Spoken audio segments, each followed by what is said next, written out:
कभी किसी पक्षी को घोंसले की नींव बनाते देखा है? अथक परिश्रम करके तिनका तिनका बिटोर कर वो पक्षी अपना घोंसला बनाता है, अपनी संतान के लिए एक सुरक्षित घर बनाता है। और फिर कहीं से तीव्र आंधी आती है, भारी वर्षा होती है और उसका घोंसला तिनका तिनका करके बिखर जाता है। फिर वो पक्षी क्या करता है? वो रोता नहीं, ना ही विलाप करता है। वो बिना विलंब करे फिर से अपना घोंसला बनाना प्रारंभ कर देता है और सफलता पाता है। फिर हम क्यों छोटी छोटी असफलता से भयभीत होकर परिश्रम करना छोड़ देते हैं? एक बात सदा स्मरण रखिएगा, हर वृक्ष कुल्हाड़ी की एक मार से नीचे नहीं गिरता, हर चट्टान घन के एक प्रहार से नहीं टूटती। सफलता पाने के लिए अनावरत परिश्रम करना ही मात्र एक मार्ग है।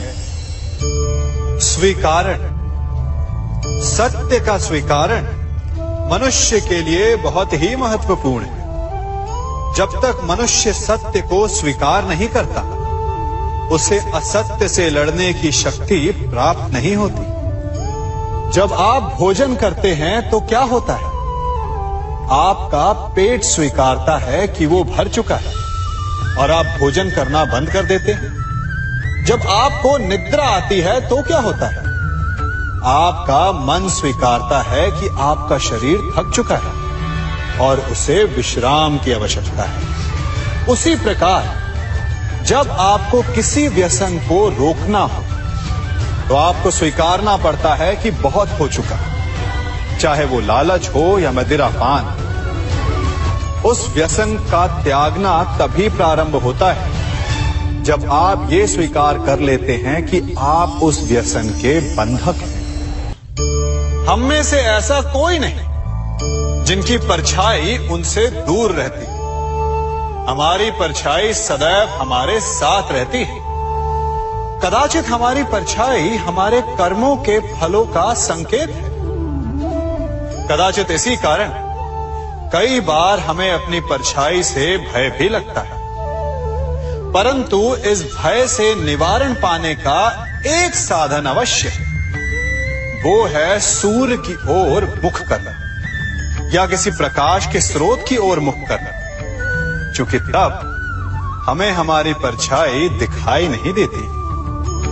यदि इसे जीवन के संदर्भ में देखें तो ये प्रकाश का स्रोत शुभ कर्मों की चेतना है। यदि आपके मन में शुभ कर्म करने की इच्छा है तो आपको कभी भी अपने कर्मों के फल का भय नहीं होगा, क्योंकि यदि आपका मन शुद्ध होगा तो आपके कर्म शुद्ध होंगे और शुद्ध कर्मों का फल कभी अशुद्ध नहीं हो सकता। आज मैं आप सबको एक कथा सुनाता हूं। एक दिन प्रातः एक व्यापारी अपने घर से निकला। घर से निकलते ही एक बिल्ली ने उस व्यापारी का मार्ग काट दी। व्यापारी घबरा गया। वो फिर से घर लौट गया और शुभ घड़ी की प्रतीक्षा करने लगा। और जब वो पुनः अपने घर से निकला तब वो वाहन जा चुका था जिससे राजा तक पहुंचकर उसे भेंट देनी थी। राजा को भेंट नहीं मिली। राजा क्रोधित हो गए। राजा ने उस व्यापारी का व्यापार बंद करवा दिया। इस कारण व्यापारी क्रोधित होकर घर पर अपनी पत्नी से लड़ बैठा। पत्नी अपने बच्चों समेत मैके वापस चली गई और उस व्यापारी के जीवन में यदि कुछ रह गया था तो केवल अंधकार। और इन सब का कारण वो उस बिल्ली को मानता रहा जिसने उसका मार्ग काटा था। ऐसा ही एक दूसरा व्यापारी राजा को भेंट देने निकला और उस व्यापारी का मार्ग भी एक बिल्ली ने काट दिया। वो व्यापारी तनिक घबराया, परंतु उसने आगे बढ़ना अधिक उचित समझा। राजा तक वो समय पर पहुंचा। उसने राजा को भेंट दी। राजा प्रसन्न हुए और राजा ने व्यापारी को अपना व्यापार बढ़ाने की अनुमति दी, स्वर्ण आभूषण दी। जब व्यापारी घर पर पहुंचा तो पत्नी को आभूषण और अपने बच्चों को देने के लिए वस्त्र थे उसके पास। हर ओर प्रसन्नता थी। समझ रहे हैं ना, दोनों के साथ एक ही प्रकार की घटना हुई, परंतु दोनों की प्रतिक्रिया भिन्न थी। ऐसा ही हमारा जीवन भी है। हमारे जीवन में प्रारब्ध का अपना स्थान है, परंतु उससे कई अधिक महत्वपूर्ण हमारी प्रतिक्रिया, हमारे सोच का प्रभाव है। क्योंकि यही हमारे जीवन को आकार देते हैं, इसलिए अपनी सोच को सकारात्मक रखिए। आपका जीवन सदैव आनंदमय रहेगा। आप इन दो पात्रों को देख रहे हैं। मेरे इस पात्र में जल है और ये पात्र मिष्ठान से भरा हुआ है। दोनों ही पात्र भरे हैं, परंतु देखिए, मिश्री को जल में मिला दिया, जल ने मिश्री को अपना लिया, मिश्री ने अपना अस्तित्व खो दिया, परंतु जल को अभिमान है कि उसका अस्तित्व अभी भी बना हुआ है। परंतु जो इस जल को चखेगा उसे अवश्य पता चल जाएगा कि ये जल अब वो जल नहीं रहा, ये अब शरबत बन गया। हमारा त्याग, हमारे बलिदान भी ऐसे ही होते हैं। जो इस बात को अनुभव करते हैं वो समझ सकते हैं कि कैसे हमने समय की धारा को बदल दिया। जो बलिदान देते हैं उनका अस्तित्व कभी नष्ट नहीं होता, अपितु उनका बलिदान संसार में कुछ ना कुछ परिवर्तन अवश्य लाता है। हम सभी कभी ना कभी, कहीं ना कहीं अपने जीवन में यात्रा अवश्य करते हैं। हमारी यात्रा में कभी पक्के रास्ते आते हैं तो कभी कच्चे रास्ते। पक्के रास्ते मनुष्य बनाता है और कच्चे रास्ते जानते हैं कैसे बनते हैं? चलते चलते बन जाते हैं। जब लोग एक स्थान से जाते हैं तो पैरों के दबाव से नीचे की घास कुचल जाती है। बार बार उस मार्ग से जाने से धीरे धीरे मार्ग स्वतः ही बन जाता है। और यही जीवन है, यही नियति है। जब आपके जीवन में आपको मार्ग ना मिले तो रुकिए नहीं, आगे बढ़ते रहिए और आपके पैरों के दबाव से मार्ग स्वतः ही बन जाएगा। हम सभी अपने जीवन में सफलता चाहते हैं, है ना? उसके लिए हम रात दिन परिश्रम करते हैं, कड़ी मेहनत करते हैं, परंतु फिर भी असफल हो जाते हैं। परंतु ऐसा क्यों होता है? कभी सोचा आप सबने? क्योंकि सफलता पाने का मंत्र बड़ा कठिन नहीं, बड़ा सरल है। उचित विचार, उचित समय, उचित स्थान पर उचित प्रहार। जब आपके विचार, समय, स्थान और प्रहार यानी परिश्रम उचित है तो सफलता आप ही को मिलेगी। जिस प्रकार एक लोहार लोहे से कुछ बनाते समय उस लोहे के सही ताप तक के आने की प्रतीक्षा करता है और समय आने पर उचित स्थान पर पर्याप्त बल से प्रहार करता है और लोहा आकार ले लेता है, ठीक उसी प्रकार आपकी सफलता भी आकार लेती है। हम सभी को अपने जीवन में कभी ना कभी निराशा मिलती है, असफलता मिलती है और अधिकतर लोग इसके पश्चात भाग्य का रोना लेकर बैठ जाते हैं। कुछ कहते हैं कि जिस स्थान पर मैं हूं उससे कई ऊंचे स्थान पर होने के योग्य था, परंतु नहीं जा पाया। किसी को पीड़ा है कि उसे जो मिलना चाहिए था वो उसे नहीं मिला, भाग्य ही बुरा था। भाग्य क्या होता है? भाग्य वन में खिला पुष्प देवताओं को चढ़ाया जाएगा या किसी सुंदरी की वेणी में वो सजेगा या फिर उसे कुचल कर उत्पाद बना दिया जाएगा। ये सब एक पुष्प के नियंत्रण में नहीं होता, परंतु जब तक उस पुष्प का अस्तित्व है सुगंध बिखेरना उसके वश में अवश्य है। परंतु भाग्य हमारे वश में नहीं, और जो हमारे वश में नहीं उसके लिए दुखी होने से क्या होगा। कर्म पर वश है, वो कीजिए और धीरे धीरे भाग्य आपके वश में आ जाएगा, क्योंकि कर्म ही प्रधान है। कभी आप ब्रह्म मुहूर्त में जगे हैं? जगकर देखिए, संध्या होने के पश्चात जब रात्रि का अंधकार सारे संसार को धीरे धीरे अपने अंधकार में निगलने लगता है, तो यही अंधकार ब्रह्म मुहूर्त में भोर होने से ठीक पूर्व तनिक अधिक काला हो जाता है। कुछ समझे? हमारा जीवन भी कुछ ऐसा ही होता है। जब हमारे जीवन की समस्याएं अपने अंत पर होती है, तो यही समस्याएं एक भीषण रूप लेकर हमारे समक्ष प्रस्तुत हो जाती है, और ऐसे परिस्थिति में अधिकतर लोग हार मान जाते हैं, भय खा जाते हैं। परंतु यदि आप हार न माने, भय न खाएं, दृढ़ रहें, निरंतर आगे बढ़ते रहें, तो प्रकाश के रूप में हमारा स्वागत करने के लिए सूर्य उदय सदा हमारे समक्ष प्रस्तुत रहेगा। आपने बरगद के वृक्ष को देखा है? जितना विशाल उतना दृढ़। पतझड़ में वो सूख जाते हैं, परंतु दुर्बल नहीं होते, टूटकर गिरते नहीं। और उसके विपरीत दलदल में उपजे वृक्षों को देखिए, वो दिखने में तो बड़े होते हैं, पतझड़ आए या शीत सदा हरे भरे होते हैं, परंतु इतने दुर्बल होते हैं कि जल धारा के हल्के से वेग से वो गिर जाते हैं।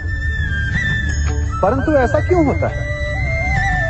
कारण है जड़ें। जिसकी जड़ें दृढ़ भूमि में है, वो हर चक्रवात, हर ऋतुओं को सह लेता है, और जिसकी जड़ें दलदल में है, वो स्वयं की जड़ों को दुर्बल बना लेता है। कुछ ऐसा ही मनुष्य भी होता है, जो अधर्म, कुकर्म और असत्य की धरा पर उपजा है।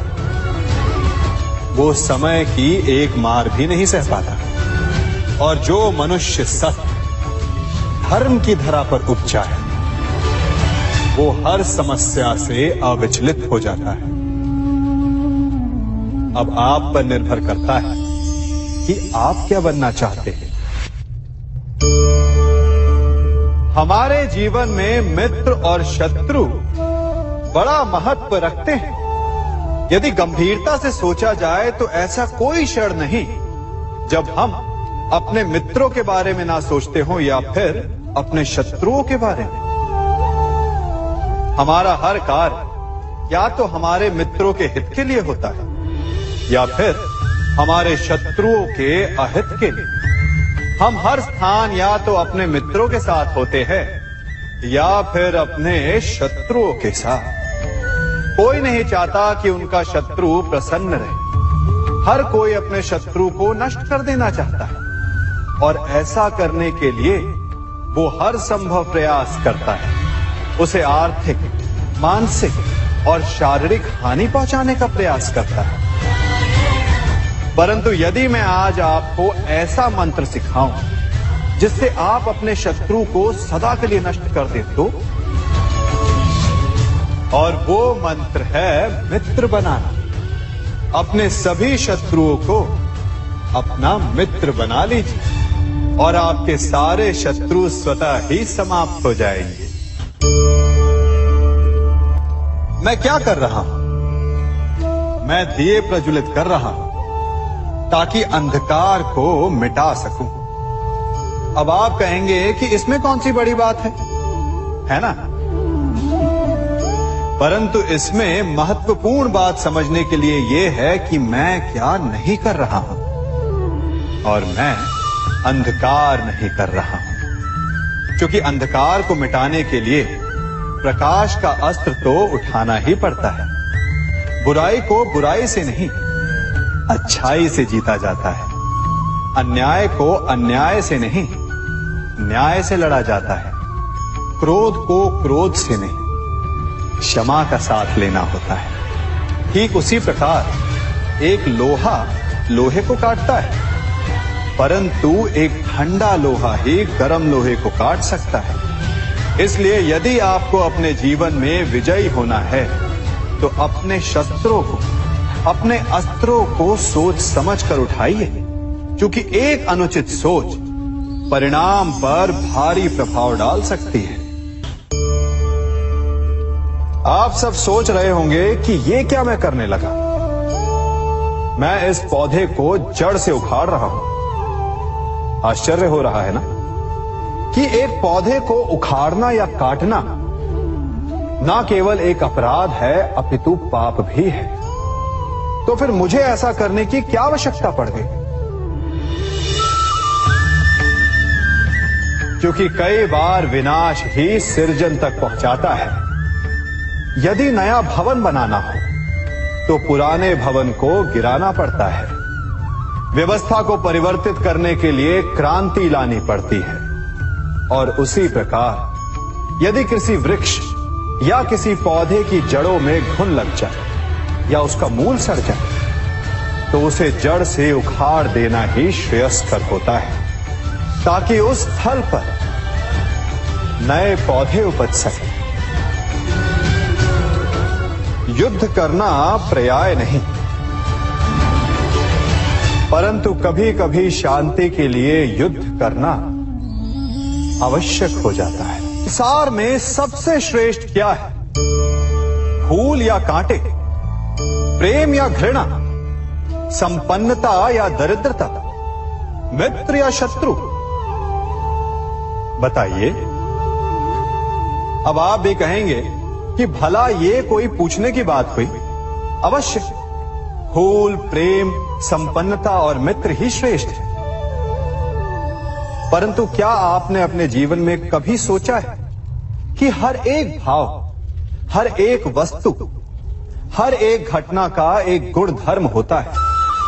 त्वचा पर जलन करने वाले फूलों से अधिक श्रेष्ठ वो कांटे हैं जिनसे आप अपने घर की बाढ़ बनाते हैं ताकि वन्य पशु आपके भीतर ना आ सके।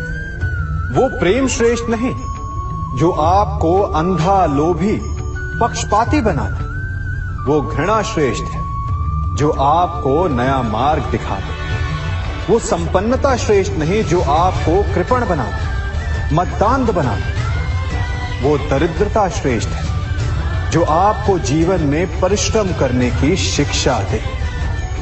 कुविचार देने वाले, बुरा मार्ग दिखाने वाले मित्रों से अधिक श्रेष्ठ वो शत्रु होते हैं जो हमें जीवन का लक्ष्य दे दे। इसलिए अपने जीवन में हर वस्तु, हर भाव, हर घटना के गुण धर्म को पहचानिए और उसके पश्चात अपना चयन कीजिए। स्वर्ण। हम सभी को अपने जीवन में स्वर्ण से कभी ना कभी कुछ ना कुछ थोड़ा या अधिक मोह होता ही है ना? परंतु क्या आपने कभी सोचा कि स्वर्ण को प्राप्त कैसे किया जाता है? जब भूमिगत खदानों से स्वर्ण को निकाला जाता है तब वो एक पाषाण की भांति होता है। ऐसा पाषाण जिससे आप किसी को भी मार सकते हैं, परंतु उसे आभूषण के रूप में स्वयं के शरीर पर धारण नहीं कर सकते। यदि उसे आभूषण बनाना है तो उसे लंबी यात्राएं करनी होती है। उस पाषाण को पिघलना होता है। सुनार के हथौड़ी की अनेकों चोटें खानी पड़ती है। फिर काट छाट और उसके पश्चात जाकर वो ऐसा आभूषण बनता है जो हमें वर्षों तक, सदियों तक लुभाता रहता है। इसलिए यदि आपको समय पर विजय पानी है तो स्वयं के निर्माण पर समय देना होगा। हम सभी सुनते आए कि जो वीर होता है, साहसी होता है, शौर्यवान होता है, उसके समक्ष सारा संसार झुकता है। वीर भोग्य वसुंधर। परंतु वीरता है क्या? शौर्य क्या है? साहस क्या है? साहस युद्ध नहीं, वीरता विजय नहीं, शौर्य कभी ना गिरना नहीं। साहस किसी चुनौती के समक्ष खड़े होने का भाव है। तो वीरता उस चुनौती को उत्तर देने के लिए पूर्ण परिश्रम लगा देना है। और शौर्य का अर्थ है गिरकर फिर से उठने का साहस रखना, बार बार प्रहार करके वीरता दिखाना, निरंतर प्रयास करते रहना, निरंतर परिश्रम करते रहना। इसलिए विजयी होने से अधिक महत्वपूर्ण है शौर्यवान होना, क्योंकि जो शौर्यवान है उसे विजय मिलना निश्चित है। सम्मान। मनुष्य के जीवन में सम्मान का बहुत अधिक महत्व है। वो उसे अपने हृदय, अपने मन से जोड़कर रखता है। कदाचित इसीलिए हम शत्रु के सम्मान पर चोट पहुंचाते हैं ताकि उसे पीड़ा पहुंचाई जा सके। परंतु ऐसा करने से सावधान रहे मित्रों। शरीर पर लगी चोट मनुष्य भुला सकता है, परंतु उसके सम्मान को लगी चोट उसे जीवन भर पीड़ा देती है।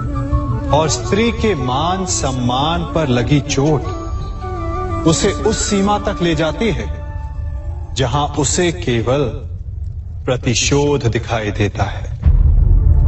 यदि अपने शत्रुओं को जीतना है तो प्रेम से जीतिए, अपने कर्मों से जीतिए। उन्हें अनुभव करवाइए कि उनसे भूल हुई है। किसी के सम्मान को ऐसी चोट ना पहुंचाइए कि वो आपका नाश करने पर उतर आए। स्मरण रखिए, किसी का अपमान करके आपके हृदय को कदाचित थोड़ा संतोष आ जाए, परंतु उस अपमान से आप कई हृदयों को आघात पहुंचाते हैं और अपने लिए एक शत्रु और बढ़ा लेते हैं।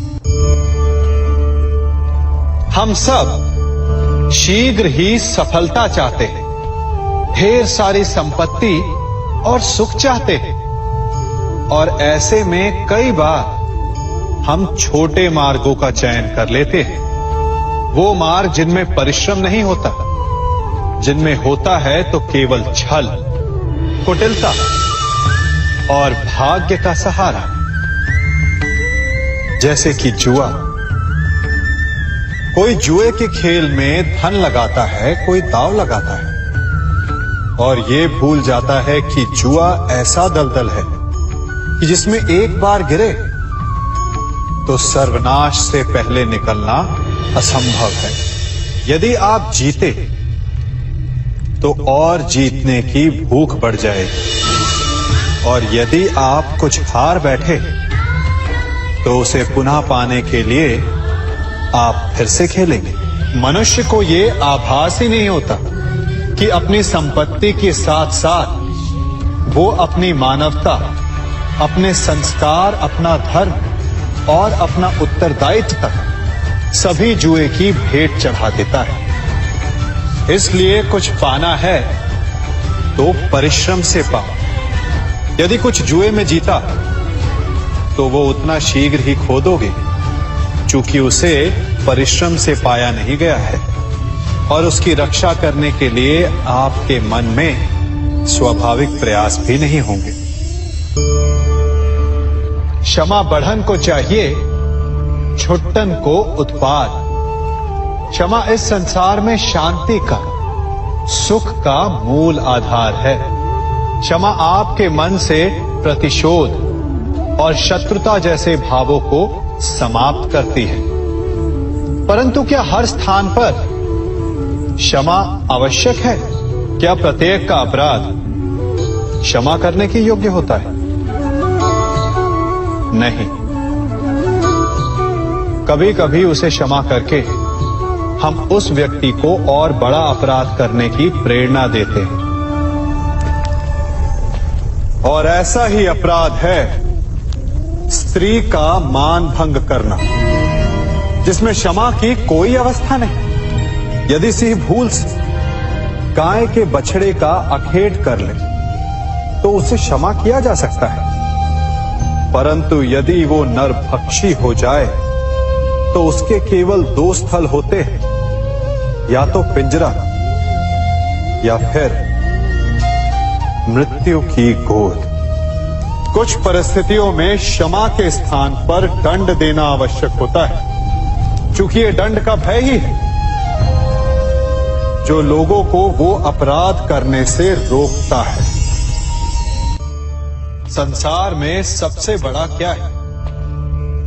अभिमान और बाहुबल या विश्वास और आस्था? निश्चित रूप से बाहुबल के महत्व को नकारा नहीं जा सकता। मनुष्य अपने बाहुबल से पर्वत को मैदान बना सकता है, सागर सुखा सकता है, मरुस्थल में नदियां बहा सकता है, परंतु बाहुबल को सहारा होता है विश्वास का। यदि मन में विश्वास ना हो तो बाहुबल किसी काम का नहीं। वो कौन सा बल है कि मोर आकाश की ओर ताकते हैं? वो विश्वास ही तो है जिसके कारण वर्षा होती है और दोनों की प्यास बुझती है। परंतु जब पाप के बाहुबल का सामना धर्म के विश्वास से होता है तो बाहुबल हार जाता है और जीतता है विश्वास। विजय होती है आस्था की। यदि आप सत्य के मार्ग पर चल रहे हैं और आप अपने इष्ट में आस्था रखते हैं तो किसी भी पापी का बल आपका कुछ नहीं बिगाड़ सकता।